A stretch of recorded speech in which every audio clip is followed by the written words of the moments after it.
पहाड़ों के बीच एक छोटा सा गांव जहाँ पर नदियाँ बहती थीं और खूबसूरत हरियाली से ढका हुआ था। वहाँ पर एक छोटी लड़की एमा रहती थी। एमा बहुत ही ज़्यादा शफ़क़त वाली लड़की थी और ख़ास तौर पर जानवरों के साथ उसके प्यार की कोई हद नहीं थी। एक दोपहर जब सूरज को बादलों ने घेर रखा था, स्कूल से वापस आ रही थी तो उसने एक नरम सी आवाज़ सुनी जो कि करीब की एक तंग गली से आ रही थी। तो एमा उस आवाज़ का पीछा करते हुए उस गली में गई जहाँ पर उसने कुछ क्रेट के पीछे एक छोटा सा बिल्ली का बच्चा देखा। उसके नहायत ही नरम फर थी और उसकी चमकदार आंखें थी। उसने डर के साथ एमा की तरफ ऊपर देखा तो एमा नहायत ही प्यार के साथ नीचे झुकी और बोली, हेलो लिटिल वन, तुम यहाँ पर अकेली क्या कर रही हो? बिल्ली ने नरमी के साथ म्याऊं किया। एमा जानती थी कि वो कभी भी उसे अकेला इस गली में छोड़कर नहीं जा सकती, इसलिए उसने बगैर किसी हिचकिचाहट के बिल्ली के बच्चे को उठाया और उसको अपने हाथों से उठाकर अपने करीब कर लिया। तुम्हें परेशान होने की ज़रूरत नहीं है, मैं तुम्हारा ख्याल रखूँगी, वो खुद ही खुद से बड़बड़ाने लगी। इसके बाद एमा प्यार से उस बिल्ली के बच्चे को अपने हाथों में दबोचे हुए जल्दी जल्दी अपने घर की तरफ चली गई। घर पहुंचकर उसने बिल्ली के लिए एक नहायत ही नरम नाजुक और छोटा सा बिस्तर तैयार किया जो कि एक छोटे से डब्बे के अंदर था और उसके अंदर उसने नरम नाजुक सा बिस्तर रखा। उसने एक छोटे से प्याले में बिल्ली के बच्चे के लिए दूध रखा। बिल्ली चूँकि भूखी थी तो उस छोटी बिल्ली ने जल्दी जल्दी वो सारा दूध पी लिया और फिर अपनी पूंछ को हिलाते हुए उस बिस्तर की तरफ चली गई जो कि एमा ने उसके लिए तैयार किया था। एमा ने उस बिल्ली के बच्चे का नाम विस्कर रखा और उसने उससे वादा किया कि वो जल्द ही उसके लिए एक ऐसा ख़ानदान ढूंढेगी जो उसे खुशी खुशी और प्यार के साथ अपना लेगा।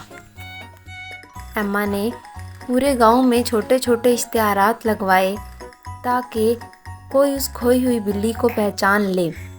बहुत दिन गुजर गए लेकिन कोई भी उसका दावा करने के लिए उसके पास नहीं आया।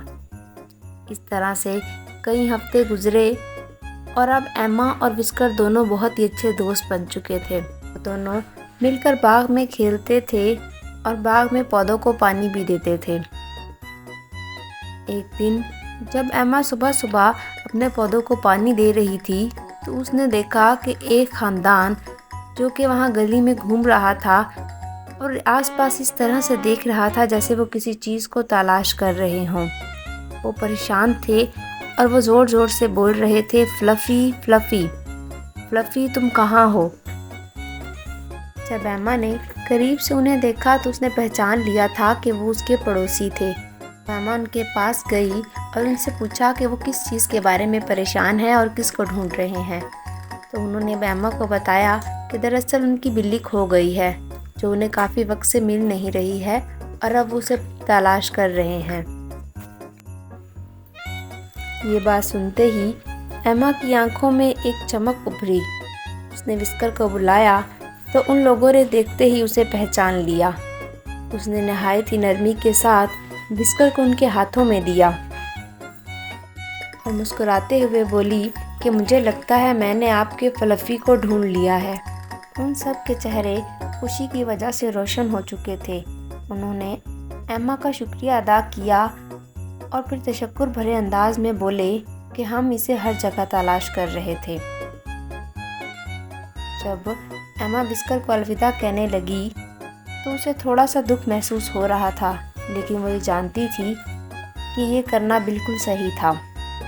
लेकिन जब उसने उस पूरे ख़ानदान को उस अपनी बिछड़ी बिल्ली के साथ प्यार करते हुए देखा तो उसके दिल को सुकून मिला, क्योंकि उसने एक ख़ानदान को अब उसके पालतू दोस्त के साथ मिलवा दिया था।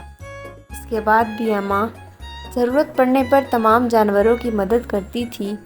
वो जानती थी कि विस्कर चला गया है, लेकिन इसके बावजूद उसे इस बात का भी एहसास था कि उसकी इस छोटी सी मदद की वजह से उसने एक ख़ानदान की ज़िंदगी में तब्दीली लाई थी और इसी एहसास के साथ वो अब तमाम जानवरों की मदद किया करती थी।